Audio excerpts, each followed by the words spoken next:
again. Got the single going to the net. Put it in front, but intercepted. Manning outlets. Now a breakaway. All alone, Giroux. Backhand, forehand. He scores! Oh, what a move! The highlight reel getting ready because Giroux just pots in his 22nd of the year, and it's a beaut for a 3-1 Flyers lead.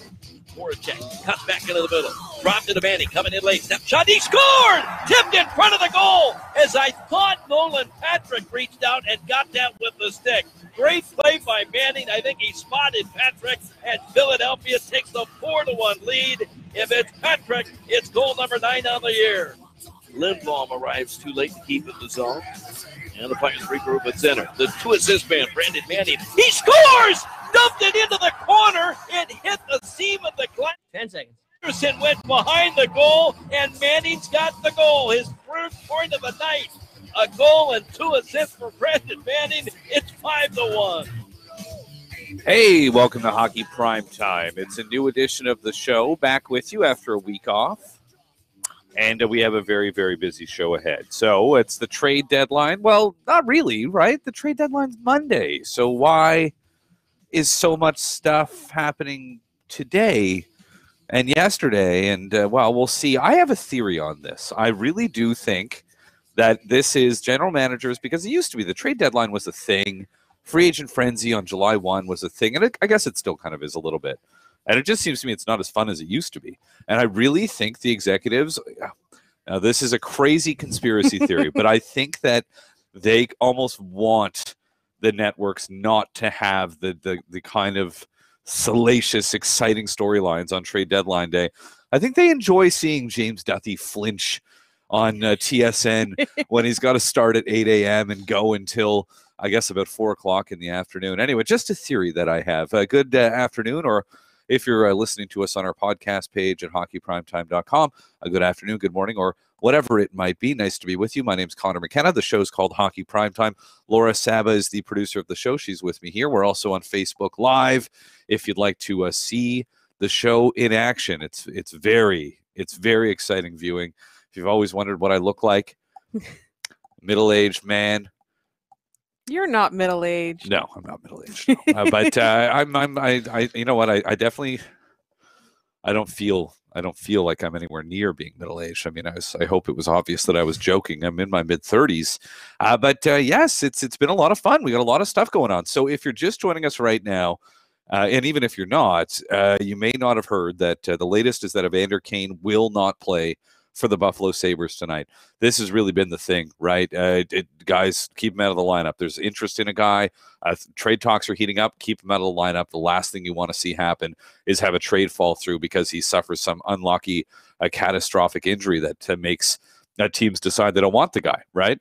So Evander Cane is the latest player to be taken out and announced that he will not play tonight. Tomas Plekanec of the Montreal Canadiens is out of the Habs lineup tonight, and Claude Julien was just telling reporters that he believes, this has been very strange listening to Claude Julien sort of answer all of the GM questions, all the questions that would normally be directed to a general manager. This has been going on for about a week or so. Julien is fielding those questions, and he said there's significant interest in Plekanec, and it's not a guarantee that he's going to be traded, but he might be. And because of that interest, they are keeping him out of the lineup tonight. And they probably would need him against John Cooper's Tampa Bay Lightning, who visit the Bell Center tonight. And geez, at the beginning of this year, if you were telling me late February matchup between the Lightning and the Habs, I would have said, wow, that's going to, maybe the division could be on the line there. Boy, was I wrong about the Canadiens this year. And a lot of people were. I was too. A lot of people were. I was too. I will say I thought they would be on the bubble, but they would make it. I did not think it would be such a disastrous year. It's a very, very bad season. It's really, I've said this, I think it's the worst season I can really recall. And I think that's because of the expectations. I know they had some really bad teams in the early 2000s, but we knew those teams were bad. And nobody thought that Jan Bulis as your leading scorer was going to be a recipe for success, right? This year was like, yeah, there was a lot of optimism. There was also a lot of ifs, and I think that was the mistake. If this revamped and very bad-looking blue line can come together, and if Jonathan Drouin can play the role of a number one center, the answer to those questions was a resounding no. Those things are not good and haven't worked out well at all. Jonathan Drouin's got roughly the same amount of points as, guess who? Is it Mikhail Sergachev? I was going to say David Desharnais. Okay. But sure. Another name. I was going to say. Another name that's been flying around. So we'll have more on the Canadiens later on today. Another scratch today was the Ottawa Senators. They scratched Johnny Oduya ahead of the trade deadline, but no word yet on where or if he will move. But geez, he's bounced around a little bit the last couple of years. But wow, the Ottawa Senators, what an absolute train wreck that organization is looking like right now. And I'll give you an example of this right now. I'm pretty sure this was a story that a Leafs fan who was kind of trolling came up with. That's my theory on this, okay? But it is hilarious, and it's somebody tried to come up with an explanation. I don't know if it's true. I don't believe that it is true, but I'm going to tell you the story just because I think it's amazing, and it says so much about the Senators and really about Eugene Melnyk that anyone would believe it even for a second. So the story is written as follows. A Senators employee who spoke on condition of anonymity claims the relationship between Erik Karlsson and Eugene Melnyk reached a point of no return during a game against St. Louis in January when Melnyk found his way into the Senators locker room during the second intermission in an attempt to motivate the team after a poor showing. During that intermission, Melnyk grew increasingly frustrated and singled out Karlsson, claiming that Karlsson owed him $350 for an Uber ride in New York that was paid for by the Senators' company credit card. The quote, "You think you're worth so much when you can't even pay for your own Uber fare?" Melnyk shouted. This prompted Karlsson to walk out of the dressing room, and the two have reportedly not spoken since. Now, that's hilarious, first of all. Second of all, I don't believe that story is true. I don't believe it for a second. However, when I first read it, I was like, wow. I mean, could things get any worse for the Sens? Before I was like, wait a second, this is too juicy. This was clearly written by a Leafs fan. So anyway, the fact I think that it's even plausible, I think it does tell you a lot about Eugene Melnyk. And I got to tell you, I feel for Senators fans right now. I know I make fun of Senators fans, and it's something that I've done here for a while. I do make fun of Ottawa. It's a Montreal thing. We always kind of like, it's like your little brother. You like to rip on your little brother, your little sister. Something that you do. Ottawa, I kind of feel that way. There's that kind of a relationship. I like Ottawa. It's a nice town. I got family there. My girlfriend's got family there. We visit there frequently, and we've had some good times there. But, there's a reason it's called the city that fun forgot.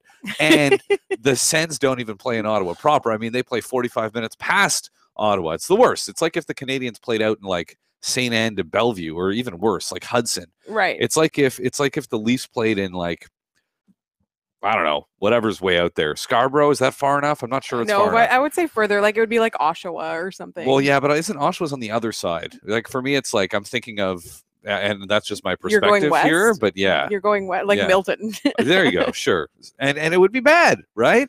So you have this thing going on right now, and if you're not aware of what's happened, I'm sure you do know at least a little bit. Ottawa lost again today. You heard the highlights there on the way in. They got beaten up on by the Philadelphia Flyers. Their defense looked very bad.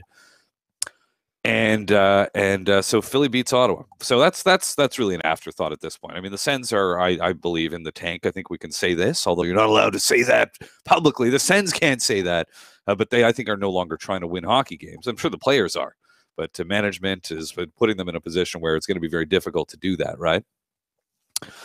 So you have an owner who, and I believe that this started sort of with Mark Methot. And I don't know if that was a dollars and cents decision, and I didn't think it was going to be as bad as it was. Truly, I didn't. But they left, did they leave Mark Methot unprotected? Is that what happened? Yes. And Methot ended up getting claimed and then traded? Is that because I think he plays for Dallas, right? Correct. So Methot is gone, and I think that sort of started a chain reaction. And the chain reaction was basically that they started dumping players. So it was Kyle Turris, right? And it was pitched in a way of like, well, no, I mean, they're not trading Kyle Turris. They're getting Matt Duchene, right? And imagine what Matt Duchene must be thinking, looking at all of this right now. But my view on the timeline is roughly as follows. The Sens, I know they're not supposed to be negotiating with Erik Karlsson, but I assume that there were some discussions, right? Of course, you're going to talk a little bit. Okay, let's get a feel for this. We've got a trade deadline coming up. We've got an offseason coming up. This is important for us. Like if you're not going to re-sign, we kind of need to know so we can proceed accordingly, right? And I believe that maybe from Karlsson's perspective, maybe it was the Turris trade and what happened there, because Turris is a good player, and so is Matt Duchene. But we saw the adjustment period, and the Sens were not very good before the trade. They were worse after. And I know that Duchene sort of figured it out. But I think Karlsson sort of looked at that, and maybe he decided a long time ago that he didn't want to play for the Ottawa Senators. And I think that's why they have started doing this. I think Karlsson told them, I'm not going to re-sign, and that's why the fire sale is happening right now, and it's going, and it's going big, right? So you have Eugene Melnyk out there, who I believe is probably the worst owner in the National Hockey League, honestly. Is there a worse owner? Is there a guy who you would be more sad if he owned your team? Like, from Senators fans' perspective, what does he do? He dumps players to save money, right? And so that's the obvious thing that we know the Senators are doing, right?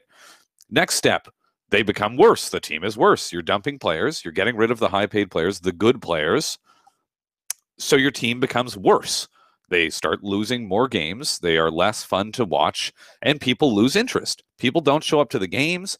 People don't watch the games on television, lowering the value of the brand and lowering the interest in the team.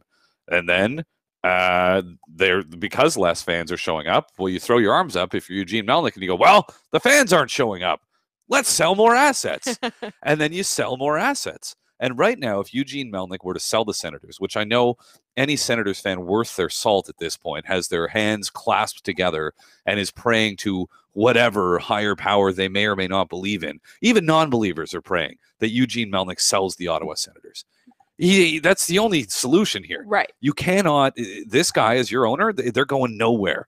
And what, this guy's asking for a handout so that he can build this rink downtown and profit enormously from it? I'd love to see him sell the team. He'd make $500 million of profit on the sale. It would be a great investment, and somebody who is less interested in dollars and cents and more interested in winning hockey games and bringing the Ottawa Senators to where that franchise could be.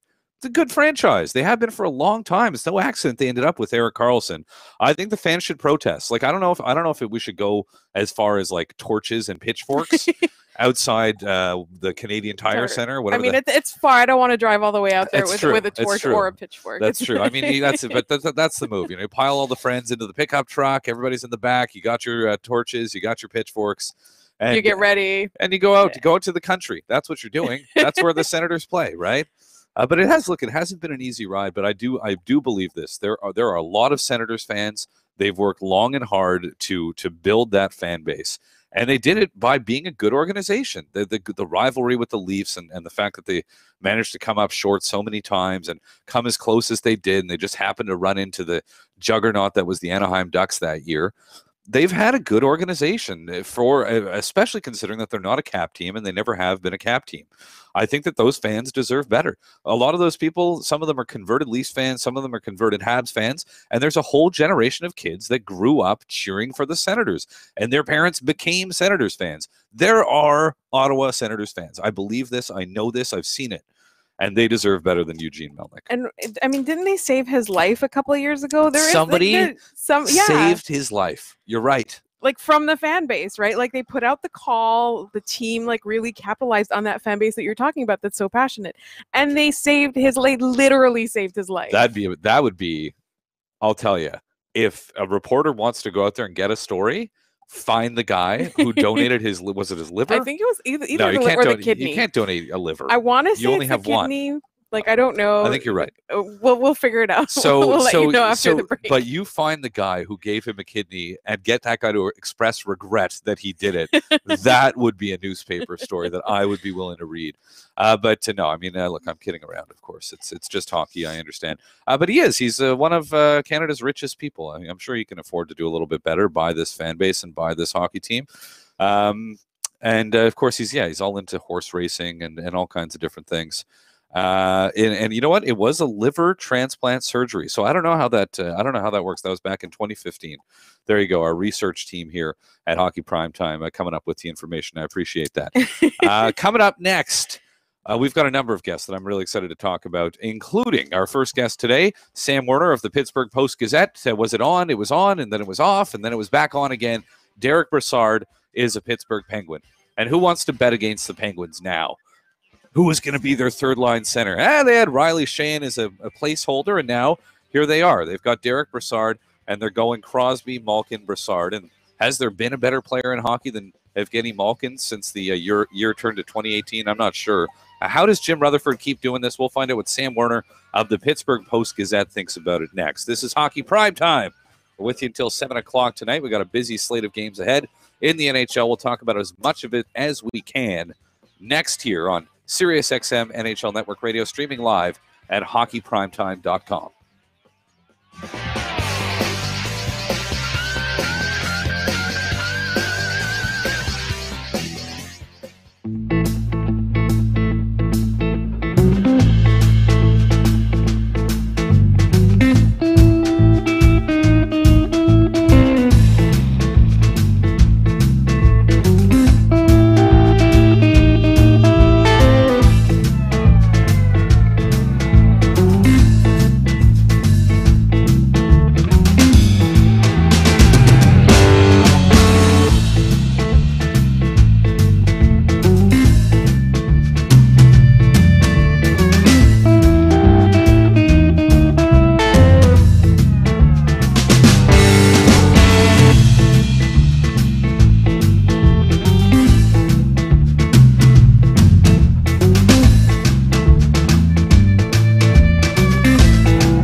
Fires it through, looking in front. Loose play jammed at the net. Zach Smith tries to drive his man, and it was the goalie, Matt Murray, back through the net. Didn't work as Murray holds his ground, makes the save. Stone to the wing. Here's Brassard with a shot. Scores! Oh my. 5 seconds. That was a bullet shot from Brassard. He got everything into that. Yeah, that's Derek Brassard. What has he got? 38 points on the season, and now he joins the Pittsburgh Penguins to be their number 3 center. How did the Penguins just get better? Are they better now than the team that won the Stanley Cup last year? I'd rather have Derek Brassard than Nick Bonino. Wouldn't you? Anyway, it is remarkable that once again this team looks primed to do it again. And I love the quote from Jim Rutherford. Our mandate is to win now. We're not worrying about 4 years from now. You know, somebody else can worry about that, right? And I'm sure Penguins fans would probably agree with that assessment. You just keep going. As long as you've got Crosby and Malkin, you just keep trying to win Stanley Cups now. You can worry about the future when the future arrives. So with more on the Penguins story, Sam Werner is with the Pittsburgh Post-Gazette covering the Penguins. Hello, Sam. Hey, how's it going? I'm doing all right. How are you today? I'm doing pretty well. Enjoying a nice warm day down here in South Florida. Yeah, and you know, I mean, and normally I would be very jealous, and I actually kind of am. South Florida is still nicer than where I'm at here, but we're in Montreal. It's pretty nice today. It felt like spring. It's been this weird February after it's been a weird winter. I think that the whole East Coast has kind of experienced it, right? Really cold early on, kind of a bad January. February's been not that bad. So I've got my fingers crossed, but yeah, it's not quite tacos in South Florida. More on that a little bit later on. But let's start with the Penguins right now. How does Jim Rutherford keep doing this? Yeah. It was one of those things where yesterday Rutherford told us, he said it really only came together the last 3 or 4 days. I think throughout this whole process, he sort of had his eye on Derek Brassard as a guy that he wanted and sort of the perfect third center that he'd like to add. But he was realistic and saw his $5 million salary and said there's no way the Penguins could fit that under their cap. But then the last couple of days, when it became apparent that the Golden Knights might be willing to chip in and help out and retain some salary there, I think Rutherford sort of got cranking. And, for a league where I feel like we hear GMs and people say all the time that trades don't happen because they're too complicated, this is one where Rutherford sort of embraced the complexity of it and dove in and was willing to do whatever it took to get Derek Brassard, even if it apparently took a couple tries yesterday to make it work. But eventually he got his guy, Derek Brassard, to Pittsburgh and, makes the Penguins all in on another Stanley Cup run here. No kidding. And I saw your piece with the players reacting to it as well. I mean, they love this, right? I mean, what a vote of confidence. And all right, boys, let's do it again, right? Oh, absolutely. This one's a little bit bittersweet, I think, because the two guys that they lost yesterday, Ian Cole and Ryan Reeves, while they were probably sort of fringe players from a lineup perspective, they were really pretty central figures in the locker room and both really popular guys in the locker room. So it certainly stings to lose those guys. But when you say we're adding Derek Brassard, that's pretty much all you need to know. I mean, the Penguins have played against him in the playoffs the last 4 years. They know what he's like, especially in the postseason. And Patrick Hornquist said it best: this is the type of organization you want to play for. We've done our part. We show up in practice every day, and now management is doing its part to give us the best chance we possibly can have to go win a third straight Stanley Cup. Now, as far as the price, you mentioned Ian Cole, Ryan Reeves, very popular guys, and Reeves ends up in Vegas, and Vegas takes on 40% this year and next of Brassard's contract as part of the deal.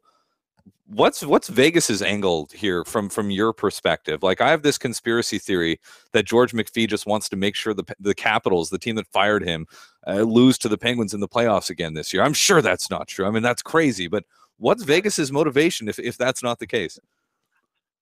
Yeah, I mean, it certainly would seem to involve some sort of second-level thinking by George McPhee there. The one theory that's obviously been floated out a little bit is that if the Penguins didn't land Brassard, he'd probably end up somewhere in the West, most likely Winnipeg.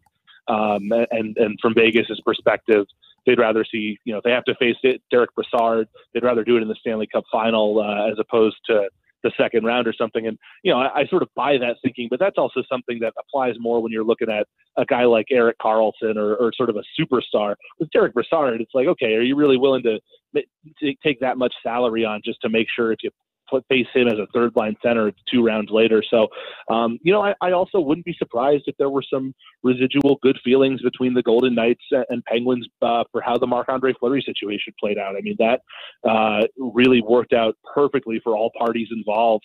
And Vegas is obviously reaping the benefits of having Fleury on their roster right now as the best team in the Western Conference. So I wouldn't be surprised if it wasn't a spoken or agreed upon thing necessarily, if McPhee and Rutherford just sort of had some, like I said, residual good feelings for each other based on how the expansion draft played out with Fleury. I love residual good feelings. The best. We're talking to Sam Werner of the Pittsburgh Post-Gazette. The Penguins landed Derek Brassard. Now they're going up the middle with Sidney Crosby, Evgeny Malkin. Third line goes Derek Brassard. Now Riley Shane moves to the fourth line, which is, I mean, that's more of a spot for Riley Shane, isn't it? I think so. I mean, he's definitely been really good on the third line these last couple of weeks between Jake Gensel and Phil Kessel. And obviously playing between Jake Gensel and Phil Kessel could make a lot of guys look good. But I think Shane has sort of found his niche here in Pittsburgh a little bit better. But that being said, I mean, obviously when you bring in a guy like Brassard, it's pretty easy to slide him down to the fourth line. And, he was really, really good on the fourth line when he got some time there earlier this month. When they had Gensel at center for a little bit, he was on the fourth line with Reeves and Carter Rowney, and that was a really good fourth line unit for the Penguins. So I think that's one of those spots where he's pretty qualified, I think, to be a third line center in this league. But when you're the Penguins, you want overqualified, and Riley Shane is definitely overqualified to be a fourth line center. Yeah, so they're looking about as good up the middle as any team, I think, is in the National Hockey League. So we chat with Sam Werner of the Pittsburgh Post-Gazette, talking Penguins. Do you think, do you get the sense, and I think we've seen this from teams before, the LA Kings a couple of years ago when they were still in champion mode, I remember them kind of cruising their way through a season and then being like, oh, wait a second, we got to win some games here. And then they ended up falling short and missing the playoffs. And well, through the first 40 or so games this year, there was some talk that, hey, geez, I mean, what's going on with the Penguins? Were they in cruise control in your eyes? Were they just kind of managing it, making sure to bank a couple points and knowing that eventually they could just sort of flip a switch and start going again? I think maybe to a certain extent. I think the way I look at it is them more than any team in the league, because of what they've done over the last 2 years, are able to sort of look at the long game pretty clearly. And, they're not going to freak out too much over a couple of games lost in October and November, because they know that it's early and they have time to sort of make up the ground they need to. And for as much as they were sort of struggling, they were never really they were never more than a couple of points out of the playoff picture when things were going pretty poorly. So I think they were able to sort of stay calm and keep their wits about them and not panic about, possibly missing the playoffs. And then obviously, once the year turned to 2018, it seemed like they did flip a switch here and say, okay, it's time to start playing again. But the other thing that's worth noting is obviously the schedule. They were on the road a ton early in the season. They had a bunch of back-to-backs, and obviously, especially the first couple of those went, disastrously for them, losing really lopsided games. But the schedule eased up a little bit here. They've had some long layoffs, a lot of home games here. So I think those sort of factors have combined to allow them to really turn it on here and, look every bit like the Penguins again as we head into the stretch run. And that is 20 games left, 76 points on top of the Metropolitan Division, as Philly's been great lately, and they're right there tied on 76 points, but the Pens with 3 more regulation wins.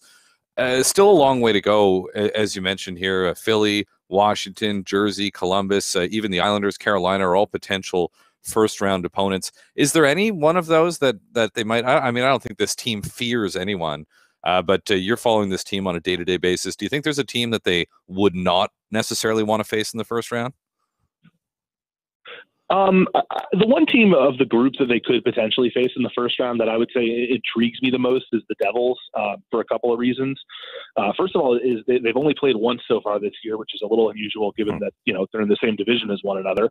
And in that game, the Penguins were playing the second half of the back-to-back and just got absolutely blitzed earlier this month in Newark. And, the Devils took advantage of their speed and were really able to sort of go up and down the ice on the Penguins on a night when they just didn't really show up. So, and then obviously the other factor is Ray Shero as the general manager there, John Hines on the bench, both Penguins alumni out there in Jersey, and I'm sure they'd love to get one over on their old team and their quest for a three-peat early. So, if the Penguins face the Devils in the first round, I'd definitely pick the Penguins to win. But of the teams they could possibly face, that's the one that I think would sort of intrigue me the most as far as potential matchup problems. All right. And before I let you go, the only thing I enjoy more than talking about hockey is talking about food. And I noticed you tweeted a photo of the tacos you're eating at a place called 101 Ocean in Fort Lauderdale. So as somebody who's sort of living the dream and has the opportunity to travel around to various NHL cities, what is the best food city in the National Hockey League? Ooh, that's a tough one. I'm going to sort of take the easy way out, and I guess I'll say New York, just because it's New York and you have all those options there. But I also love me some barbecue, so Dallas and Raleigh are on the list. And I also have to admit, I haven't been to Montreal yet as part of the Penguins beat. I'm coming up there in a couple of weeks, so I'm hoping to enjoy some food up there. I've heard good things about Montreal's food scene as well. I will be happy to give you any recommendations you require, and I appreciate you making time for us here today. Thanks so much, Sam. Absolutely, anytime. That's Sam Werner of the Pittsburgh Post-Gazette. This is Hockey Primetime. I'm Conor McKenna. We got about 90 minutes to go, and we've got a lot of ground to cover in that time. We're going to start next. What was the highlight of this week? Non-trade category? Wasn't it the gold medal game between Canada and the U.S. In the women's hockey tournament? What a game. What a way to wrap that excellent tournament up. And can I say that I'm kind of in a way happy that the Americans won? We'll talk to Hannah Bevis of the Ice Garden of SBNation on the women's hockey tournament and where the sport's going from here. That's coming up next year. This is Hockey Primetime here on SiriusXM NHL Network Radio and streaming live always at hockeyprimetime.com.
count me in whenever you're ready. Okay.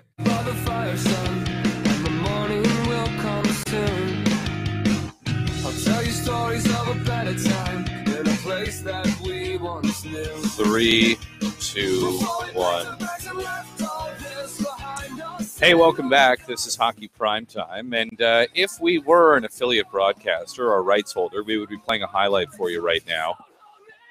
And that would be, I believe, the greatest goal in terms of like the history of the U.S. women's national team. Jocelyn Lamoureux-Davidson in the shootout. That move was disgusting. That was a video game move. That was actually the Chris Letang special. Penguins fans, I think, have seen that move before from number 58. But a couple of things on that. I mean, just an incredible move, an incredible goal, an amazing moment. But what the hell is going on when Jocelyn Lamoureux is playing for the USA? How does somebody with a name like that playing for Team USA? And her sister, right?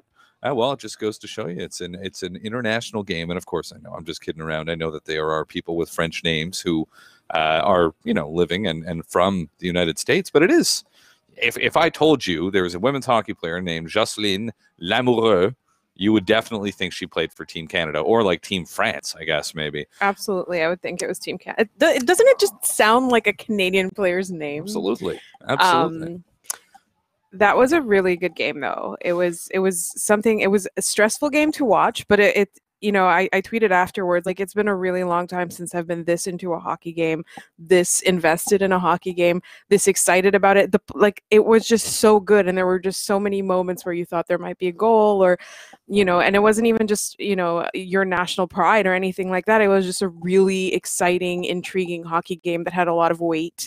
And there's something really cool just about the players themselves. Like over the last few years, I'm excited that there's been a lot more coverage of the players because you get to know them and you get really invested in them. And I'm like, well, my favorite hockey player now has a gold medal.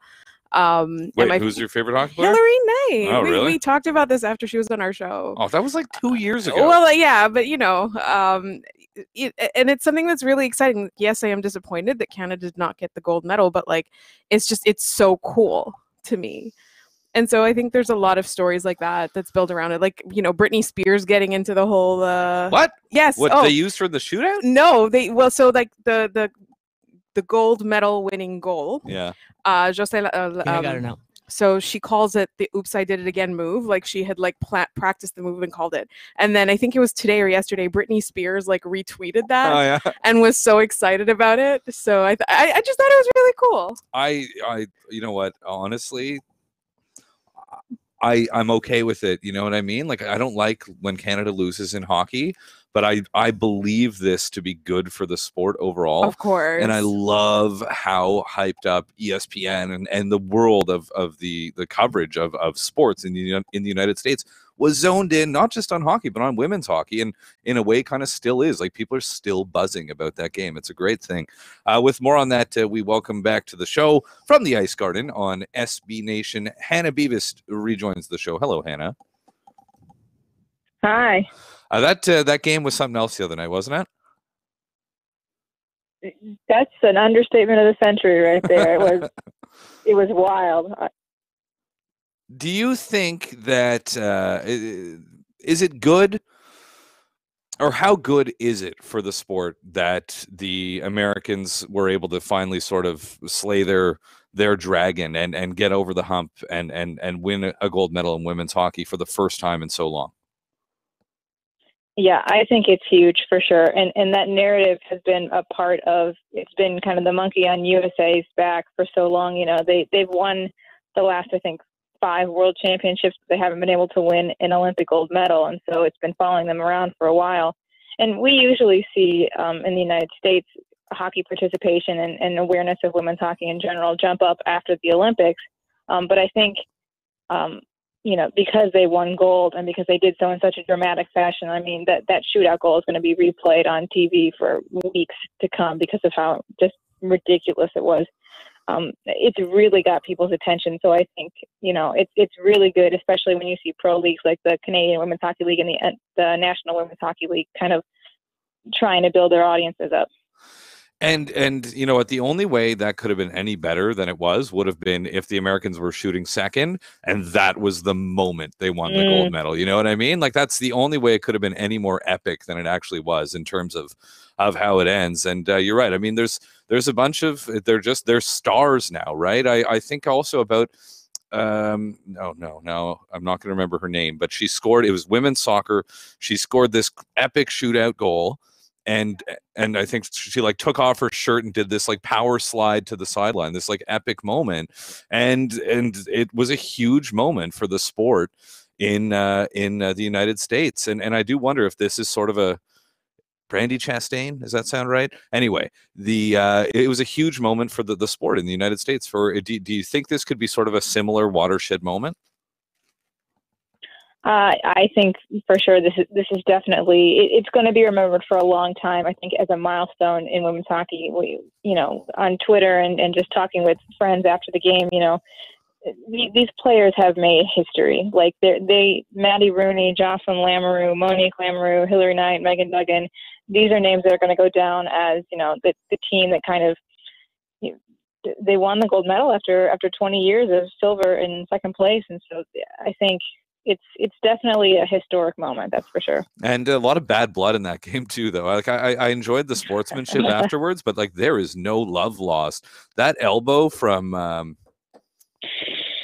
Marie-Philippe Poulin. Yeah. I mean, that was, that's the type of thing that people are like, the people who will sort of try to sort of be negative when it comes to the women's game. Like, I want more stuff like that. Well, there you go, right? I mean, that was nasty. I was not super happy with the refereeing in the game as a whole, and the fact that hit went uncalled for anything was I was not very happy with that. And there is no body checking in the women's game, yes, but I think you saw the skill that was on display in that gold medal game, and it was spectacular. No kidding. And I think that's the other thing too, as a longtime sports fan, and I've been lucky enough to see some of my favorite teams win championships, is that when you are upset about the officiating and you kind of have that like us against the world thing going on, it almost makes it that much sweeter when your team actually wins. But no, I mean, it's a great thing. And we know there's some stars on that team. And somebody like Hillary Knight, I know she's good. She's got her endorsement. She's going to be just fine. I do wonder about some of the sort of the less, the ones, the members of the team who don't have that kind of endorsement power and that kind of brand power behind them. What's life become like for some of the sort of the more of the role player types on the team? That's kind of the question. And if we're talking about this being kind of a historic moment for this team, kind of seeing where players are able to go after here and if they're able to continue to make money playing hockey. I'm guessing a lot of them are going to have to go back to jobs coaching or trying to find more endorsement deals. There was an article that came out, and I can't remember where it was at, that spoke to Amanda Kessel. It might have been ESPN, about how she was concerned, and Amanda Kessel is a pretty big name on Team USA. She's, extremely skilled and a key part of that team. She's concerned about, now that the Olympics are over, what she's going to be doing afterwards. She's trying to figure out, what is she going to do for a job? Is she going to go back and play professionally, but she's not going to be making enough money, probably to live on just that paycheck. So where does she go from here? And so we might see maybe some endorsements, I don't know, pick up because it's the Olympics, but whether they actually go back to that or not remains to be seen. That was a pop-up ad for contactlensking.com that popped up on my laptop, and I didn't have it muted. I apologize. I know it sounded very loud. And anyway, all right. So that's cool. And yeah, Amanda Kessel, she's now got one on her brother. Like, all right. Where's your gold medal, right? Couple Stanley Cups, but for a reason, right? Exactly. We are chatting with Hannah Bevis of the Ice Garden on SBNation, and I guess the other thing that sort of makes this that much sweeter too is what sort of went out there, and maybe it is sort of more poignant considering what's happened over the course of the last couple of months with regards to the whole Me Too movement and the fight for gender equality, which is an ongoing one and certainly not over by any stretch of the imagination. But how sort of poignant do you think it is that they fought and the women's USA women's national team fought for equal pay? So before it was even cool to fight for equal pay. Yeah, I mean, last year that was very much a headline, was USA boycotting the World Championships because they were trying to negotiate with USA Hockey for fair and equitable treatment. So it wasn't just a paycheck that they were looking for, or a more consistent paycheck. It was that USA Hockey would put more into the marketing and would put more into the grassroots, growing the game at the youth levels in the United States. And so it kind of completes the whole narrative. They won gold at that World Championships as well, and so that was kind of the cherry on top of that. But the fact that they were able to kind of come back and win Olympic gold on top of that in that same year span, it is very meaningful. Hannah, thank you for making time for us here today. We appreciate it. Thanks for having me. That's Hannah Bevis, Ice Garden on SBNation. Check it out. And, I guess the thing that would be nice to see, and it's going to be difficult, it's going to be a grind, is maintaining the momentum of having a moment like that occur. Like, I hope nobody feels like I need to have my Canadian citizenship revoked. I think this is like, it's something that happens to you as you get older, is that it's like the same thing for the Leafs. Like, if you had asked me 15 years ago as a Canadiens fan, if I wanted to see the Toronto Maple Leafs succeed, I would have said no, thrown you through a plate glass window for your question. No way. But I'm honestly, and maybe it's also the job that I do, but like I kind of want the Leafs to win the Stanley Cup. Right, I agree, and I do think it is part of the job too, because over the last couple of years I've been watching a lot more non-Habs hockey myself and becoming far less of a homer, and I do think that the more quality hockey you watch, or the more stakes there are, like you guys just talked about the fight for equal pay, the more stakes there are involved in a sport, I think it makes you a lot more interested in things that are out not in your own backyard, and I would be really excited to see the Leafs win. There would be obviously like a little bit of a sting to it because the Habs are not winning at the same time.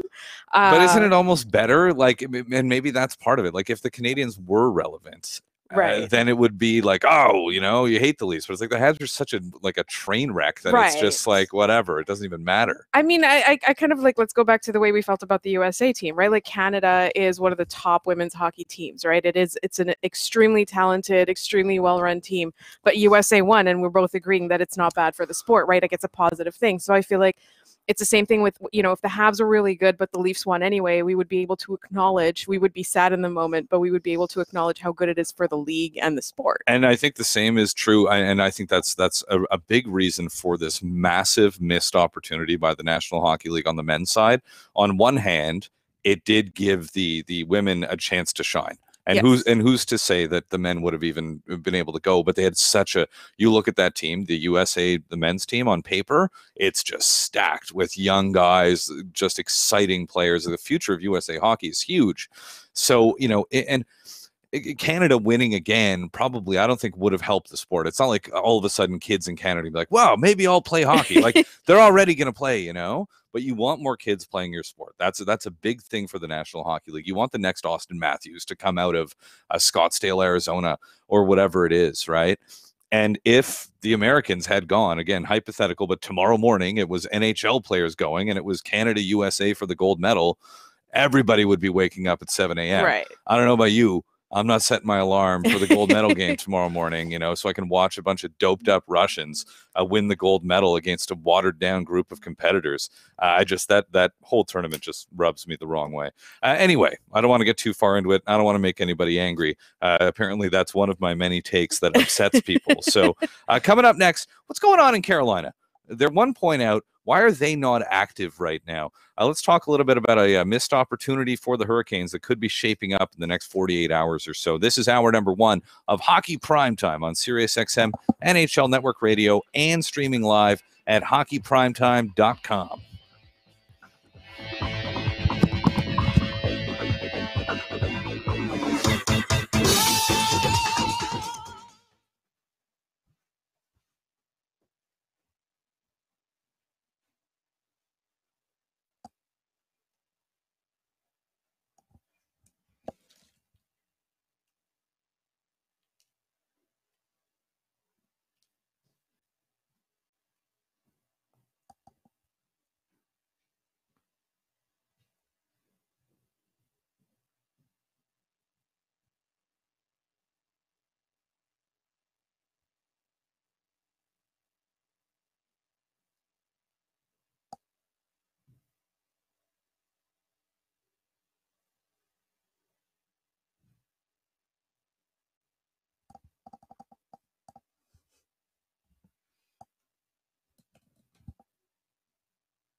I booked this woman to come like on Craigslist to clean my dad's apartment, and she just like didn't show up this morning. So like I'm there at 11. I got to do all this stuff, and it's 11 o'clock. I'm like, all right, she's not here. Whatever. 11:05, she's not here. 11:10. I'm like, okay. 11:15. I'm like, I text her.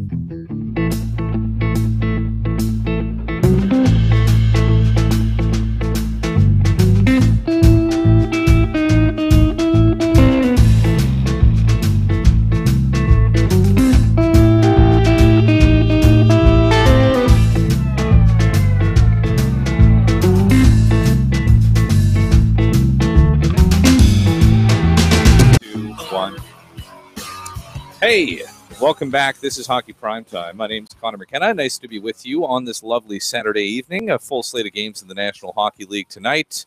Is any one more exciting than the others? Well, in fact, we've got games already in the books. We've got one game in progress right now as the Flames lead the Colorado Avalanche 3-1. After 40 minutes of play, the Flyers earlier today beat up on the hapless Ottawa Senators. How are you feeling going to war with an Ottawa Senators logo on your chest right now, with the fire sale in progress there in Ottawa? I can't imagine it's that much fun. And Jesus, Erik Karlsson going to be gone? Is he going to be gone before the trade deadline? I do feel a little bit for my friends at TSN. Like if all the big stuff happens, and this is massive, Erik Karlsson, this guy's 27 years old. What does he have? 3 Norris trophies? He should have 4. He's going to the Hall of Fame, and he's going to get traded. When was the last time a 27-year-old Hall of Fame defenseman was traded? Maybe Chris Pronger? Scott Niedermayer, I think, left as a free agent and he just wanted to go play with his brother and win a cup. But maybe Chris Pronger is sort of the last example, and I'd have to look it up. But Hall of Fame defensemen at age 27 years old, those guys don't get traded. You're not going to win that trade. Anyway, enough about that. We'll have more on it in the next hour. We've got our friend Ian Mendes around the corner. But what about the Carolina Hurricanes? I do wonder what's going on out there because, first of all, we really do never talk about them, and I think so few people do in the media. But the Hurricanes are in an interesting spot right now. You've got this great playoff race happening, and I know they're in a really tough division. But right now, they are 1 point out of a playoff spot. And remember all the goodwill that was generated when the Hurricanes got their new owner a little while ago, and there was a lot of talk of, it's a new regime, and maybe there'll be buyers at the deadline this time. Well, here we are. We're 2 days away from the deadline. I'm not hearing anything about the Carolina Hurricanes, and I know that organization a little bit. They're stacked on the blue line. They need help up front. They have some really good prospects. We saw Jake Bean playing for Canada at the World Juniors this year. He looks like he's going to be a player. I'm not saying, you want to mortgage the future, but they've got so many D underage, like 27 or so, that at some point, I'm going to be honest with you, I know this because I played franchise mode with the Carolina Hurricanes in NHL 18. You're going to run out of... So you're an expert. I know a little bit about this. There's a numbers game is sort of coming on the blue line. They've got a lot of good defensemen. Jacob Slavin, very underrated. Justin Falk had a terrible start, but has had a really good second half of the season, at least from a fantasy standpoint. I haven't been watching a ton of games. But maybe that's the problem, right? Well, I'm just saying, I believe this, knowing what I do based on my NHL expertise of the Carolina Hurricanes organization, they can afford to move Jake Bean. And this is like a big time prospect. You should be able to get something significant in return. But maybe they're playing sort of the waiting game. But I think that fan base would be a nice thing for the ownership group to do something for the fan base here. But I guess you don't want to do that and then fall short. Somebody's missing the playoffs. The Islanders and the Hurricanes are both on the outside looking in. Islanders are tied with 65 points for that final playoff spot. Columbus has more regulation wins, and Carolina's 1 point back. Something's going to happen here over the next 20 some odd games. But so far, the biggest thing the ownership change has done in Carolina is they bought the rights to the Whalers logo. And that was great, and it's nice that they can use the Whalers stuff now. But if that's the most significant thing that this team does this year, I think that would be a little bit of a shame. So I want to ask your perspective on this. So you're saying they have a lot of good D. They have an opportunity to trade for help up front. Would you, if you're the Carolina Hurricanes, do you think that you would get more out of other GMs at this point just before the trade deadline where there's desperation out there? Or do you think waiting and doing, having that the draft, that big draft when the GMs get together and start trading each other? Like, would you wait that long? Do you think you would be able to get more? Well, I guess it depends. If you want to be a long view person, you say, well, the Carolina Hurricanes are not winning the Stanley Cup this year. You know what I mean? Like, it is true to an extent. So maybe that's the play there. But remember too, right? It's Ron Francis. He's the greatest player in franchise history, and somebody who's iconic in that market and with that fan base. So maybe he wants to do something. But ultimately, what are they? Are they going to overcome the Lightning, the Capitals, the Penguins, teams like that? The Bruins, let's not forget the Bruins are unbelievable. So I wouldn't bet. I mean, they're going to have a hard time even making the playoffs. And is making the playoffs a win? Is it worth sacrificing a guy who could be a star for your franchise down the road? That is a fair question.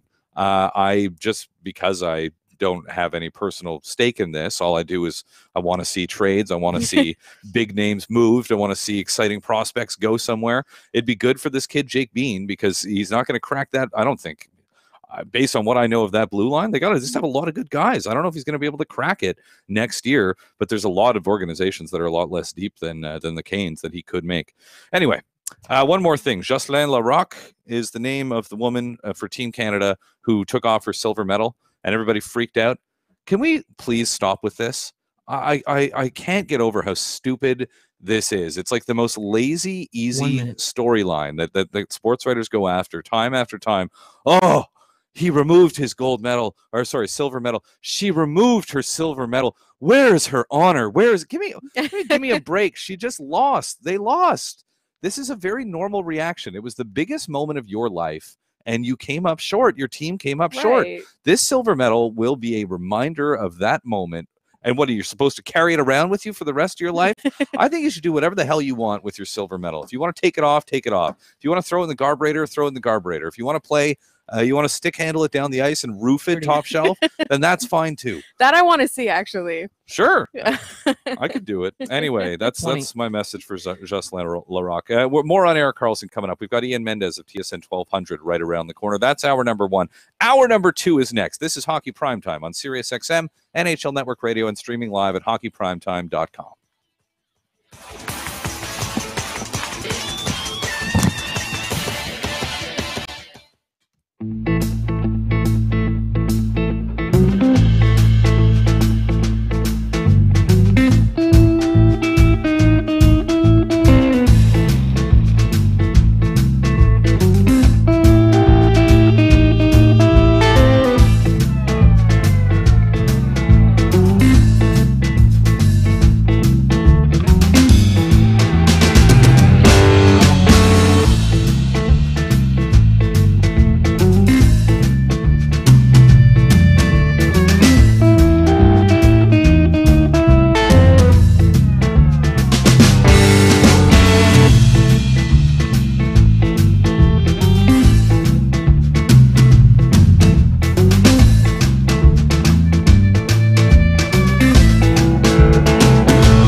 3, 2, 1.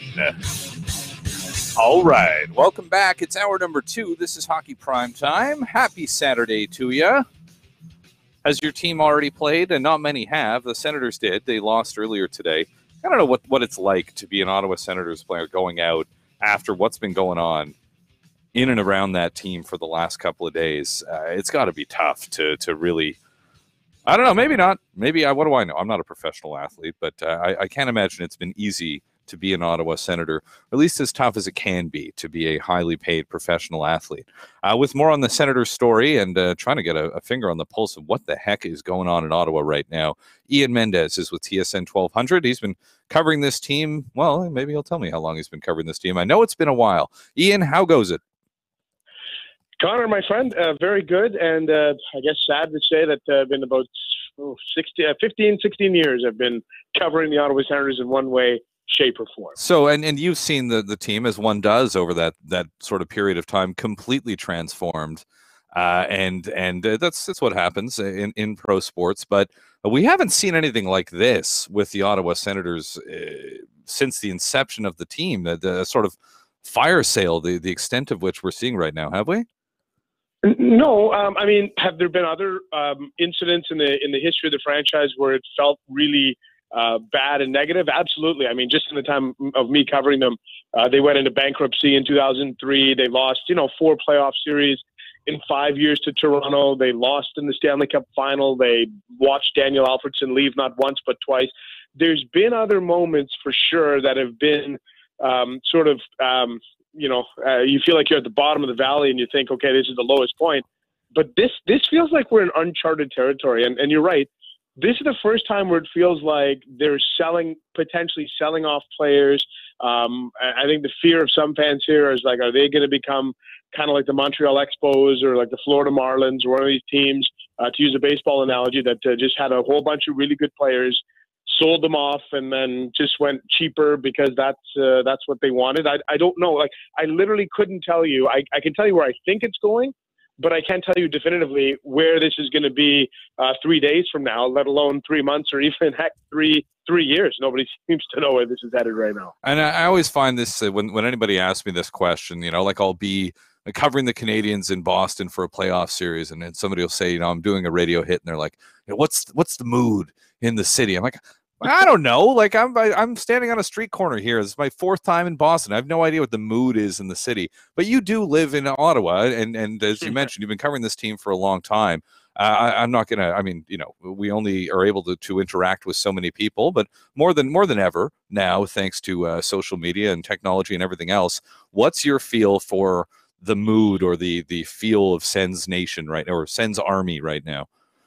Well, I would say, Connor, that the tension and the level of anger between the fan base and the organization is at an all-time high. And that's saying something, again, considering they watched Daniel Alfredsson walk out the door. I think if you would have asked me last week what was the moment where Ottawa fans were kind of the most upset, the most shaken, most rattled, I'd say July 2013 when Daniel Alfredsson walked out the door. There was a lot of emotion and anger and venom and all sorts of feelings were in the air 5 years ago.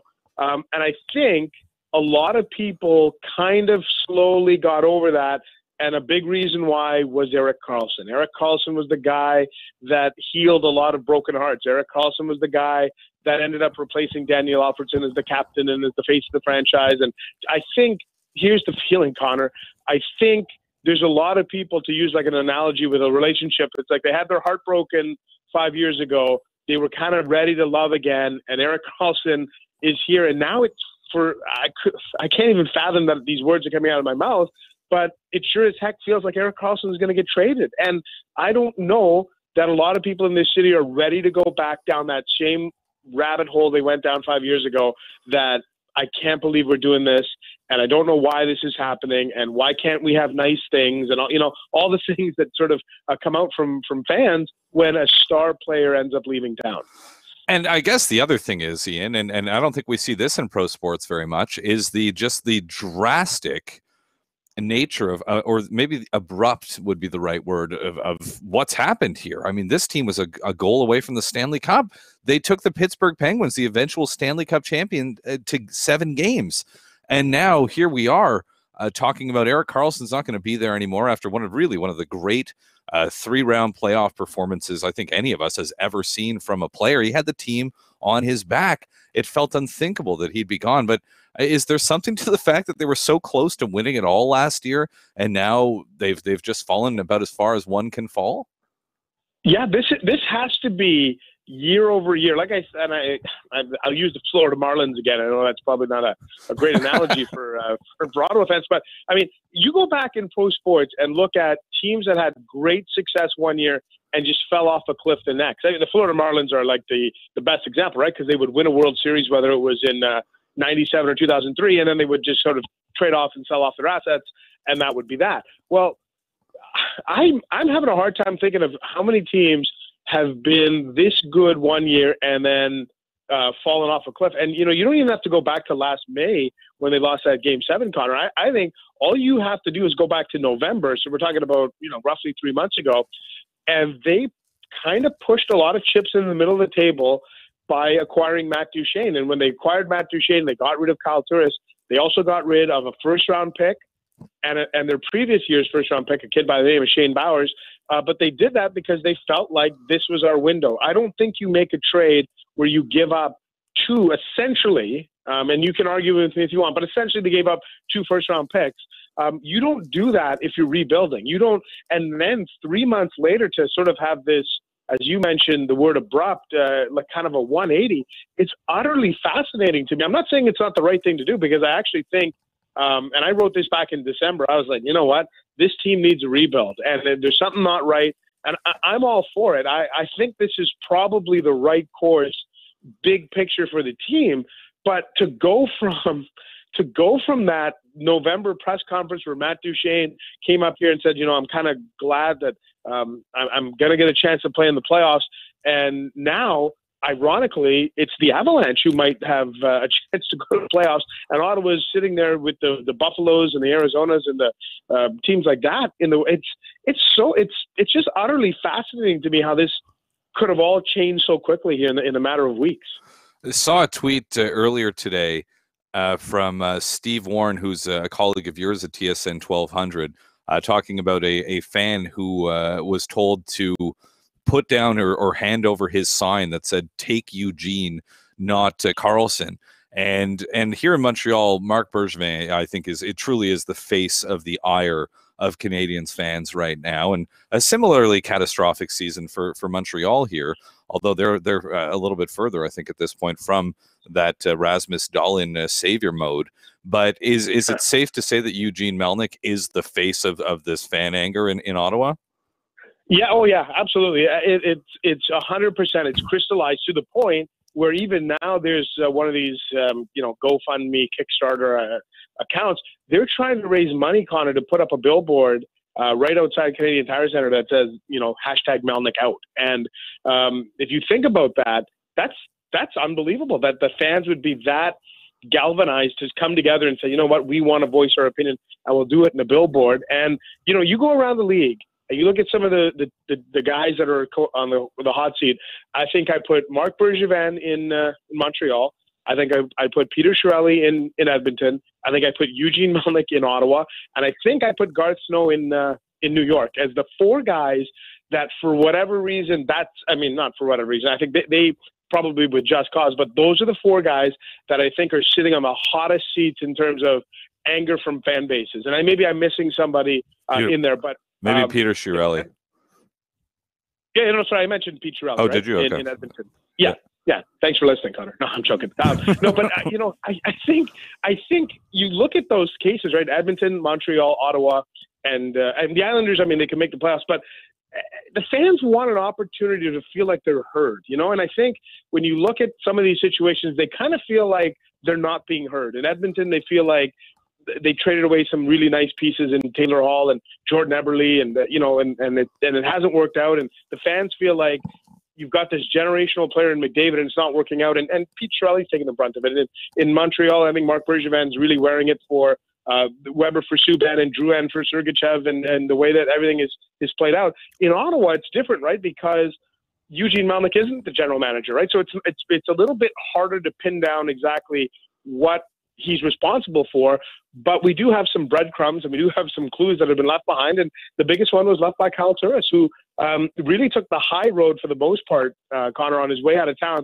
But the one thing he said in December, and this is the one that kind of resonated with a lot of people, is he said, I think I would have been back if it weren't for the owner. Wow. And that's the one where people felt like, here we go. Is he too hands-on? Is he the reason why Daniel Alfredson left? Is he the reason why Kyle Turris left? Is he the reason why Erik Karlsson could leave? Like, that's, but it's a little harder to like pin it down versus Bergevin and Pete Chiarelli, where you know definitively these are the guys who have made these sort of controversial trades. Yeah, I can totally relate to the ire of these fans. And at the same time, if I'm trying to play devil's advocate here, and let's just say hypothetically, because again, I mean, you talked about breadcrumbs, but it's hard to say for sure what's going on behind closed doors. But let's just say they were talking to Erik Karlsson, and I know they're not supposed to start talking about contracts until this summer, but of course they're talking to him. They're talking to his agent. They're getting a feel for it. And Erik Karlsson said, listen, I'm not going to re-sign. I'm hitting the market. And if that is the case, at no point can they get more for Erik Karlsson than they can get for him right now, right? His value will be diminished by the draft, although significant still. And then again, next year's deadline, his value will be lower still. From that perspective, is it sort of understandable? I mean, I don't know if it makes Karlsson, I think it probably would make Karlsson the villain in the eyes of a lot of people, but does the organization not have a responsibility to kind of say, okay, let's get as much as we can for this guy right now? He told us there's no way he's re-signing. Yeah, 100%, except I don't think Karlsson will ever wear the villain's black hat in this market. He'll go to Eugene Melnyk. And it's because Daniel Alfredson left. It's because Kyle Turris left. It's because they'll look at this and say, okay, maybe Erik did tell them and send some signals that, hey, I'm not coming back, but the fans will want to know why. And the fans will think that the reason is the owner or the direction of the franchise. So I think basically the sense from a lot of fans is the ship is sinking. They're not blaming the captain for jumping ship, if that makes sense. And I think that's how the fans will perceive it. Now, the guy that's really caught in the middle of all this is the general manager, Pierre Dorion, because maybe he would like to sign Erik Karlsson to an 8-year deal at $11 million per. Hey, listen, Erik, I'd love to give you 8 years, $90 million, but hey, I'm hearing it from upstairs that I don't think I can give it to you. And if that message is in some way, shape, or form relayed to the Karlsson camp, and they're like, and Erik has said on the record to Connor back in November, I'm making max money. I think we can agree. If Karlsson goes to the open market next summer, he is probably going to be a $10.5 million player, maybe 11, but somewhere in that ballpark. So the guy that's really caught in all this is Pierre Dorion, who I think would love to sign Erik Karlsson, but if he's not getting the green light, or if the owner doesn't think it's the best thing that is prudent here, then I think I agree with you. Then the next 48 hours is the time to move Erik Karlsson, because whoever you're trading him to, whether it's Tampa or Nashville's rumored to be in there, whoever's going to get 2 playoff runs out of Karlsson, if you take this to the draft, you might get some more teams in the mix, because in the summertime teams can clear the deck and they can make some more moves and make some room on the cap. But you're only getting 1 year out of Karlsson, and then if you're Erik Karlsson, whoever trades for you, you're probably thinking, well, I'm not going to sign there right away next summer because I'd like to see how this plays out, because if I go there and I don't fit in, I don't like the coach, I don't like the city, I don't like my teammates or whatever, I'm only 1 year out from unrestricted free agency. Whereas if you move him now, you kind of give him a chance to go to the city, get a run, go next year. I think your odds are better of landing him. So to me, I agree with you. I think the max value you'll get for Karlsson comes before Monday's deadline. And I guess the next logical question is this, and I know, I mean, again, devil's advocate here, if you got to do it, you got to do it. And it's not going to be pretty, and people are going to be angry, and I think they should be, and they have every right to be.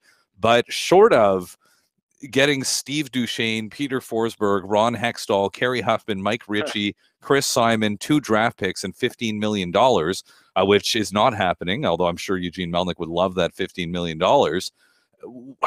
What's the scenario in which they maximize what they can get? I mean, how much do you think they can get? And is there a conceivable scenario that they win a trade that involves Erik Karlsson? The short answer is no, or at least the early answer is no. I don't see a scenario in which you win an Erik Karlsson trade immediately. The only way you win this trade, Connor, is 3 years from now, 4 years from now, if Karlsson goes wherever he is and he signs, an $11 million deal and his production starts to flatline and, those injuries have caught up to him. And then as an Ottawa fan, you look and say, oof, good thing we're not into that for 8 times 11. That's the only way, because I'm sorry, but this guy is an unbelievable talent. Like, I'm talking about the best defenseman that I've seen in 20 some odd years in terms of exciting, dynamic. And I mean, he led the league in assists a couple of years ago. The first defenseman to lead the league in assists since Bobby Orr.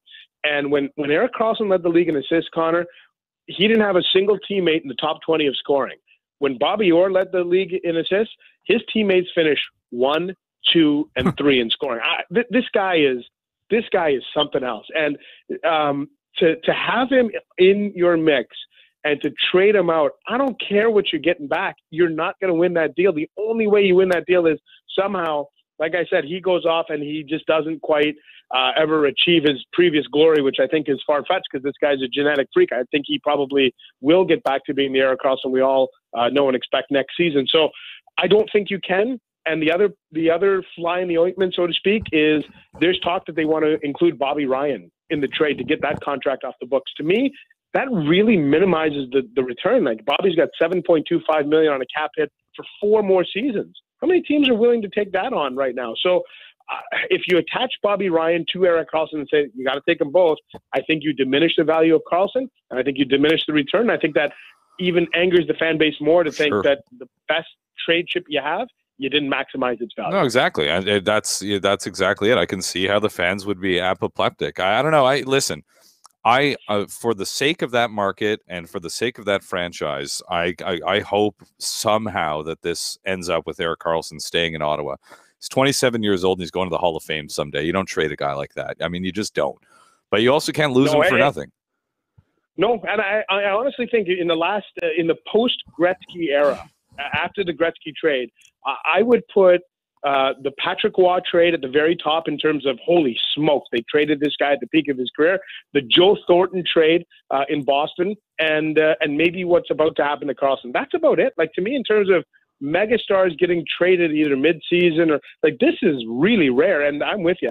I think this guy's headed to the Hall of Fame. I think he's at the peak of his career. I think you can build around him and be a Stanley Cup contender in 18 months or so. But my goodness, this fan base is, I think angst is the right word to use here for the next 48 hours. Both the teams that you mentioned there, and we have heard Steve Yzerman doesn't want to give up a roster player, and okay.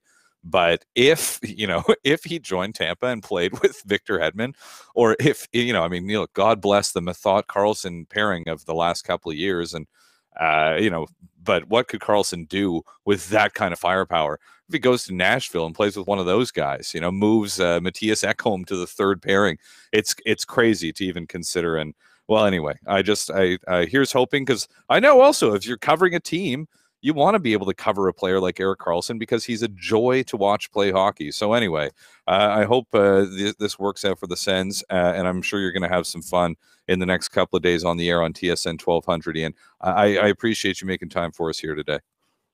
Yeah, Connor, anytime for you, my friend. That is Ian Mendes. He's a good man at TSN 1200. And my pitchforks and torches scenario that I was talking about there, I don't know how far away we are from that. And maybe the 2018 equivalent of that for Sens fans is the billboard outside of Canadian Tire Center. How do you force an owner out?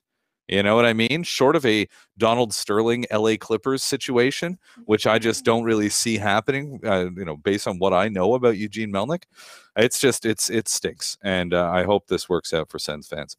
Coming up next, Scott Billeck is with NHL.com and the Winnipeg Sun. He's covering the Winnipeg Jets. What are the Jets doing here? This is an opportunity. Are they one of the best teams in the Western Conference? The Stanley Cup window is open. What do they need to do to maximize their chances between now and 3 p.m. Monday? Scott joins us next. We'll talk Jets on Hockey Primetime here on SiriusXM, NHL Network Radio, and streaming live at hockeyprimetime.com.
Barbashev across the line. He'll drop it now for Saboka. Moved in, let a shot go, and it's gloved down by Hellebuck. Stastny back out in front for Breaker, moving and shooting, and it's kicked away by Hellebuck. Great right pad save by Connor Hellebuck. Back with the near side here in Berglund.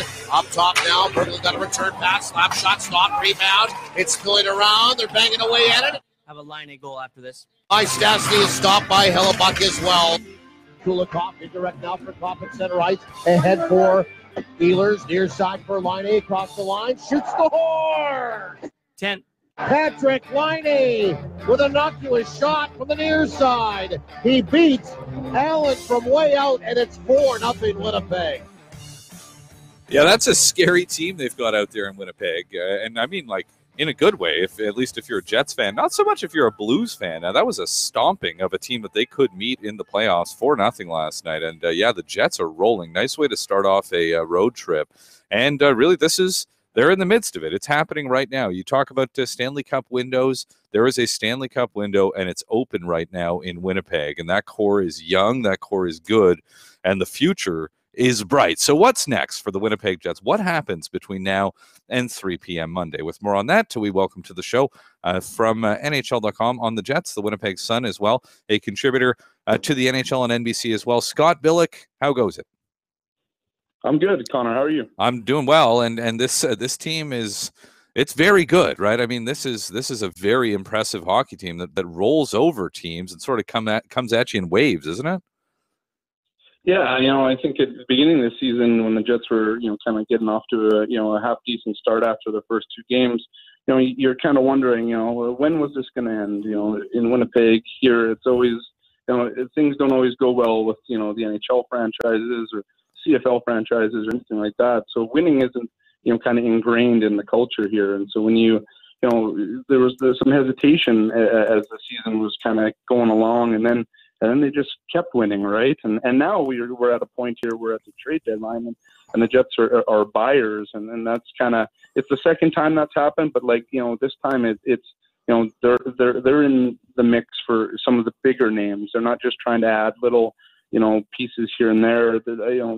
Jets been thrown around in the names, Rick Nash and Derek Brassard, who obviously went to the Penguins yesterday, but bigger names and who are available at the trade deadline. And there's a lot of excitement, it seems, around Winnipeg when it comes to this. Fans know that this team's going to the playoffs, and it, like you said, kind of in your before I came on, just talking about how the window is open for this team, and the way that the season's kind of played out. I don't know if the Jets probably have the same kind of chance as anybody entering the playoffs. And given how well they score and how good their power play is and how well they play at home and all those factors that go into, and how good their goaltending is as well. It's all these factors that kind of play into, what a good playoff team needs. Kind of Jets kind of check a lot of the boxes there. So yeah, a lot of excitement here, from this organization, and especially heading into, the next, 48 hours now, probably less than that, at the trade deadline. And we look at some of these guys. You've got Kyle Connor, who's 21 years old. Mark Scheifele is just about to turn 25 years old. The elder statesman of the team is, it's 36-year-old Matt Hendricks, and I think that there's probably a fair amount of people who would like to see him replaced, whether it's on that fourth line or whatever. But this is still, it's a relatively young team. I know Toby Enstrom and Dustin Byfuglien too are guys that have been around and playing together for a long time. But how do you think they balance that? Kevin Cheveldayoff has traditionally been a very conservative general manager, not a guy who pulls the trigger on a lot of deals, and seems like a guy who's very content to sort of wait and pounce. But you never know how long these windows are going to stay open. What's your feel for how much there is sort of like is this the year type thing going on? Yeah, I don't know if this year is the year. I don't think that I wouldn't say that the organization feels that way. I think, the way the Jets are set up, you talk about Kyle Connor, you talk about Mark Scheifele, you got a lot of young guys, or third or fourth youngest team in the league this year, the Jets are, and they still got some good prospects coming up that, people may forget about when they look at this team, or people that aren't in this market won't know about.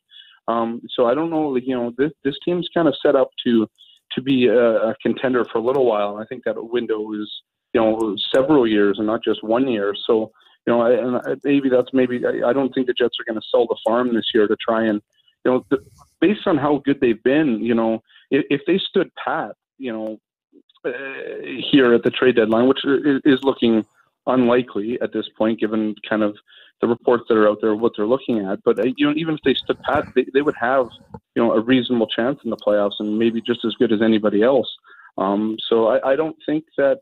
I think this wouldn't be just a 1 year window for this team. I think late Kyle Connor's kind of turned in his rookie season this year. Just the way the team that's kind of managed some of these players. I mean, Kyle Connor played last year here, and he was sent down, and he didn't make the team out of training camp this year, and he came back up, and now is on the top line. And you're looking at Jack Roslovic, who wasn't on this team at all this year until fairly recently with a few injuries, and then he's turned into a second line player on this team. And they got Nikolai Ehlers, young player as well. Patrick Laine, obviously young, 19 still, and he's playing on the third line. So you look at how much talent is spread out through this lineup, and then you look at the age beside these guys, and you got to think that this team is set up for a few years to come, if not more. And Nick Petan, who's 22 and was such a great player for Canada at the World Juniors, and I think that's the memory that a lot of us have of him.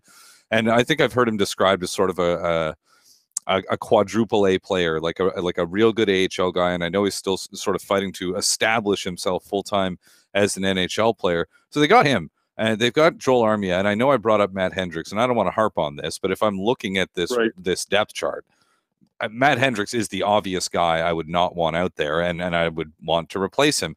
I hear in Montreal, Tomas Plekanec has been withdrawn from the Canadiens lineup for the game against the Jets tonight. What do you make of him as a trade target to fill that spot on the fourth line?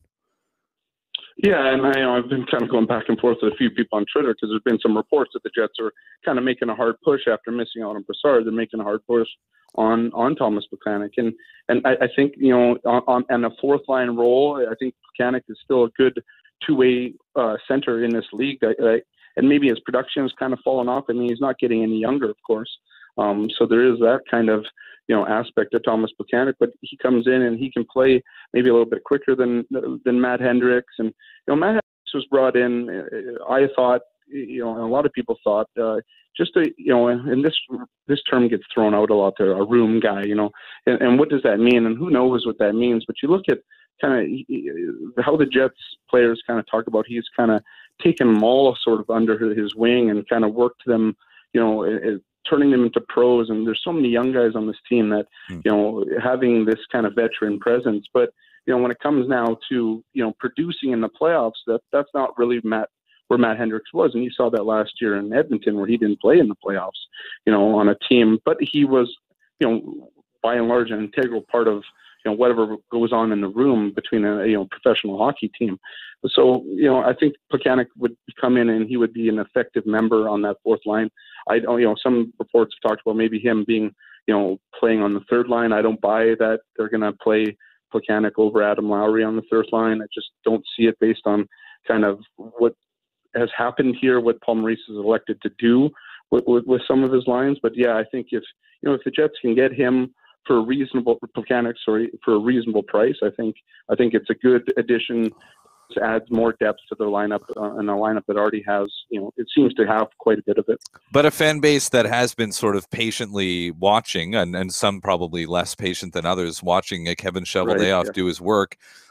They must want something. And I mean, I'm sure there must be a feel too of, hey, we got such a great, passionate fan base out there. I'm sure they'd love to reward them with an acquisition to get excited about in this season. Of course, like you said, they don't need to go all in here or anything like that. But Tomas Plekanec, I'm not sure if he pushes the needle in that regard. You know what I mean? So let me ask you this: who is the dream ad? And we'll keep it realistic here in terms of names that are on sort of like the TSN trade bait list. Who's the dream ad for the Jets? Well, I mean, besides Derek Brassard, who I think was, reports suggest that, we all heard it around here, and a lot of the fans wanted Derek Brassard as well. But now that he's off the list, and there hasn't been a lot of talk about Rick Nash as much, but Matt Zuccarello's name has been thrown around quite a bit around here, and a lot of fans are on board with that. They've seen, so the Jets have Matthew Perreault, who's just this kind of, he's been described as this kind of, you have this itch on your ear and you just keep scratching it. It just never goes away and it bothers you and it bothers you. And that's the type of player that Matthew Perreault is.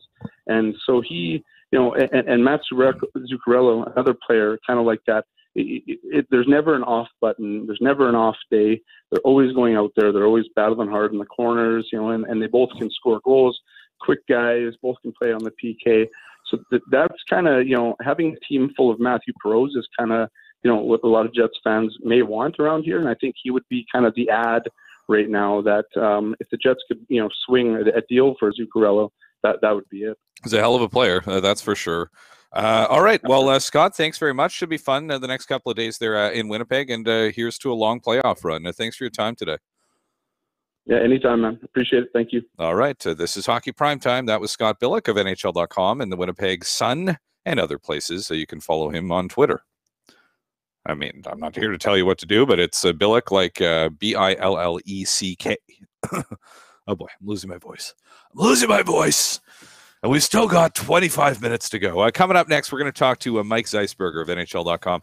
We'll talk a little bit more about Ottawa. It's a big night for Devils fans in New Jersey. And how about that Matthews injury? How much of a concern is that in Toronto? So plenty more hockey talk coming up with Mike Zeisberger next on Hockey Primetime.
Here's a chance in front of the goal. Wrist shot. Scores!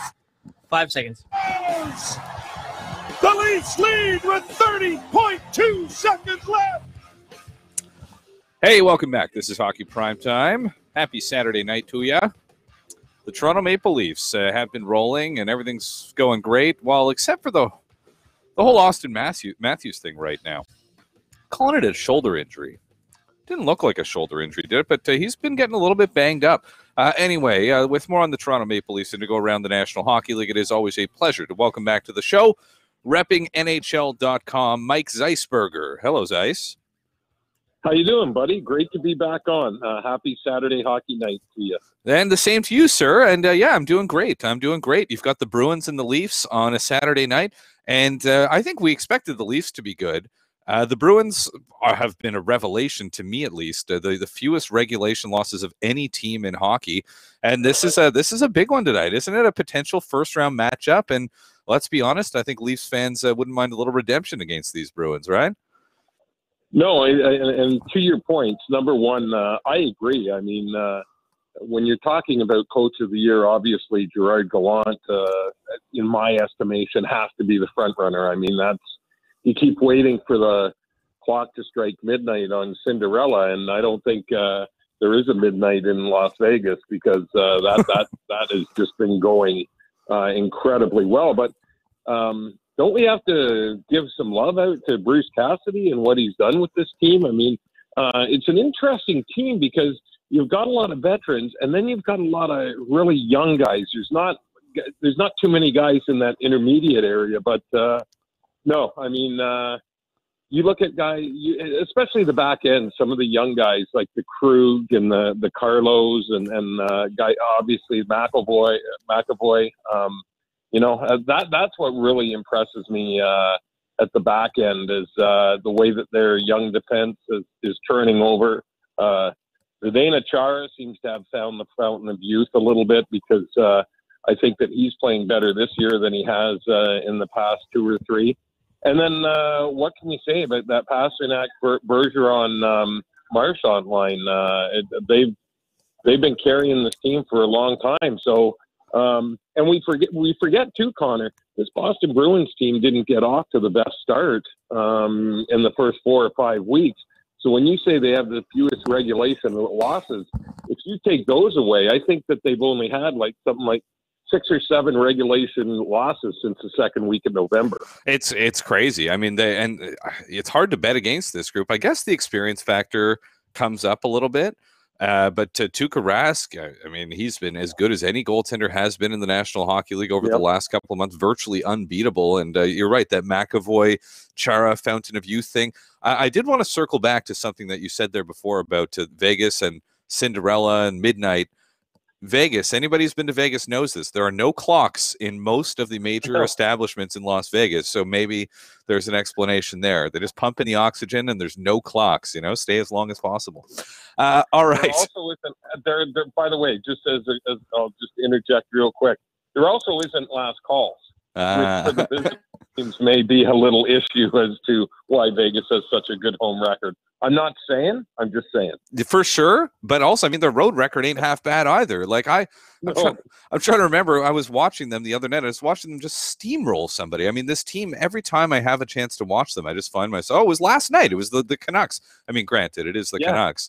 But, man, like, they just come at you in waves. It's an amazing, amazing story. All right, bouncing around a little bit here. I did mention Austin Matthews there. Now, listen, I mean, I don't want to hang this guy with the injury-prone label. I think that would be absurd, and he's so young. He has such a bright future. But he's sustained some pretty big hits already this season. Is it any kind of a concern that he's missing time again for you? No, not so much. And I think what kind of legitimized it for us that it was, in fact, the shoulder, because a lot of people were wondering if he had been concussed again, which is what he was out with earlier in the season, plus a back ailment, was the camera showed him after getting hit against the Islanders the other night. He's sitting on the bench, and you could see him mouth an expletive and then say shoulder. So, but you know what? I mean, they are so far, I don't have the standings in front of me, but I think they're like 14, 16, maybe 18 points clear for a playoff spot of the 4th place team in the Atlantic Division. So I think they're going to act on obviously err on the side of caution with this. And the one thing that he's going to have to learn, and you know what, none of us should be surprised. And we saw this with Connor McDavid in his rookie year. I mean, obviously this is the second year for Matthews, but teams are going to target him. Okay. I mean, and I don't mean, like NFL, New Orleans put a bounty on the guy, nothing like that, or nothing like the slap shot thing, but you are going to finish your checks. You're going to try to hit this guy. He's a big bodied guy, so he's not going to shy away from going into the dirty areas. And, I mean, that's that's the way it is. Your best players are going to, they're going to take some abuse. And I just think that, that's part of the learning curve. I mean, the other night against the Islanders with less than 5 minutes remaining in the game, he had just scored the tying goal. And on the next shift, he got sandwiched, and he was just in a position where the two Islander players, and it was clean. But they're not going to let up when they see that the other team's best player have a chance like that, to inflict some punishment. And you know what? I mean, that's life in the National Hockey League, especially when you're a budding star. And it's just something that they're going to have to work through. And the Leafs are barreling towards the finish line. They've played more games than any team in the NHL has done. Fully 5 games the Bruins have in hand on them. So you look at the standings. On one hand, it's like, well, they're only 1 point behind the Bruins, but 5 games in hand. That's a lot for any time of year. Is that sort of at this point, is home ice something that they're thinking about, or is it kind of like we got that cushion that you mentioned, and we're going to make the playoffs, and that's good enough? No, I think they got their foot on the gas. They had a little hiccup in January for about 3 weeks, which in typical Toronto fashion, you know what? There was widespread panic in the streets because they hadn't won a game in regulation for about three and a half weeks. Forget the fact that they were only losing by 1 or 2 goals or in shootouts. It's amazing in 2 years how the glass can go from half empty to half full in this town. But you know what? They've worked themselves out of that. And one of the reasons that they've been doing well, I mean, Freddie Anderson has been easily the MVP of this team all season long. But the other thing was Mitch Marner and William Nylander started heating up. And the thing is, Austin Matthews is going to be Austin Matthews. Every night you're going to get consistency from him. But, people forget that Marner and Nylander, this is only their second year too. And they really picked it up in terms of there was a stretch, 13-game stretch there where Nylander had 14 points in 13 games and Marner was at a point a game too. And when you have a supporting cast like that is very talented, you don't need your superstar to carry you every night. And we're seeing that in Edmonton where, Connor McDavid isn't getting much help around him. It's not a sport where one guy can carry you. And because of Marner, because of Nylander, and, a guy that people are kicking around in trade talks, although I don't think he's going to be dealt, but James Van Riemsdyk, he's second in the team in scoring. So, like I said, when you have a supporting cast like this, obviously they're going to miss Matthews, but I think they still can be successful while playing without him. Just you want him back for the playoffs, and that's why I think they're being a little cautious. And I think there's also, if you want to talk about glass half full, and I know that Matthews would never tell you this, but to have a guy at this time of the year get a couple of weeks of rest is never really a bad thing, especially when you have a little bit of a cushion like the Leafs do. And like you said, they've shown they can win without him. So we'll see. It should be a lot of fun tonight. A couple of things I wanted to ask you about, Zeiss, before I let you go. One of them is the Erik Karlsson, Eugene Melnyk, Ottawa Senators situation. I was saying before, this is as close to a fans driving to the rink with torches and pitchforks going for the owner's head that I can remember here. It seems like Ottawa fans are apoplectic. What do you think about the whole situation in Ottawa, the fire sale, and the fact that a future Hall of Fame defenseman at age 27 could be moved as soon as tonight, I guess? All I can say is this: is that I went to school in Ottawa for 4 years at Carleton. I won't put a year or a century on that because it'll age me. But you know what? That is a great hockey town. I've never completely agreed with where the rink is. I think that a lot would have to do if the rink was downtown. I think that would really revitalize the franchise. I think that it would also. It's a franchise that really hasn't taken advantage of the French Canadian fan base, which is just across the river. Because if you've been to Canadian Tire Center, it's not an easy place to get to from anywhere. So I just think that, I just think it's kind of sad for the Ottawa fans what's going on there, because it's a great hockey town, it's a great fan base.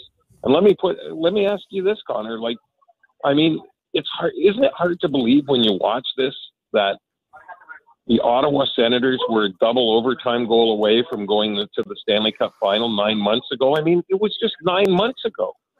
Honestly, in hockey, I've never seen such an abrupt switch from exactly. I mean, and remember, against the team that eventually won the Stanley Cup, no less, right? They did that. It's insane. And you look where Ottawa is, and then you look at where Vegas is, and you know what? You would have if I would have told you at the beginning of the season that Ottawa would be where they are in the standings and Vegas would have been where they are in the standings, you would have inflicted a last call on me. No, you're right. Absolutely. And even, if a month into the season, you know what I mean? Like even now I'm not, I'm still waiting in a way for, it's like my thing now is that Vegas is going to lose in the playoffs. You know what I mean? But the Ottawa thing is something else. It's like nothing I think we've ever seen in hockey. And anyway, for the sake of that, I agree with you. It's a great market. They love their hockey. And I'm gonna, just throw something in quickly too. I mean, given when you think about that Edmonton Anaheim series last year and how close Anaheim came to going to the conference final, even when you look at what happened to Edmonton, I mean, I picked them to go to the final this year at the beginning of the year against Tampa. So I guess 1 for 2 ain't bad, but I mean, you know what? I know it's a cliche, but I guess that's why they play the games. And it gives, hey, listen, for people in our business, especially when they have a talk show like you do, this is great fodder, isn't it? When stuff happens that you don't expect. For sure. But there is a part of me that I have family in Ottawa. I've got friends that are Sens fans. Like it just stinks. The whole thing stinks. And I hope it somehow works out, but it seems pretty unlikely at this point. As much as I'm the first guy to make a joke at the city of Ottawa's expense and at that fan base's expense, but those are jokes. Like this is serious stuff, I think, for a lot of people who care. And probably deserve a little bit better. As I say, I could talk with you all night, man. We got to stop now, but I appreciate you making time. I appreciate it, and I hope we can catch up again soon. Anytime. Great show. Love coming on, and let's enjoy a great Saturday night of hockey. Thanks a lot, buddy. That is Mike Zeisberger with NHL.com. Definitely one of my favorite people to talk hockey with. And I think this is the thing with Mike, too, is that sometimes we have guests on the show that I've never met before, which is fine. And it's great. But there's also guys like Mike that I've stayed up till 4 a.m. talking hockey with in various NHL spots. And I think that what I hope is that sort of shines through sometimes when we get those kind of people on the air. Coming up next, we'll wrap things up. We're paying tribute to the second greatest New Jersey Devil of all time. Is he the greatest New Jersey Devil of all time? It's Patrick Elias night in New Jersey, and I know there's a lot of people who are excited about this. We're talking Devils and Patrick Elias next as we wrap things up here on Hockey Primetime.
welcome back.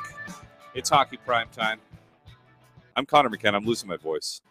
But we've got a couple of minutes to go, and let's try to make it count. Patrick Elias will be honored by the New Jersey Devils tonight as his iconic number 26 will be raised to the rafters at Prudential Center. And I know we've got some Devils fans that, they've probably been tearing it up in the tailgate and going into the building by now.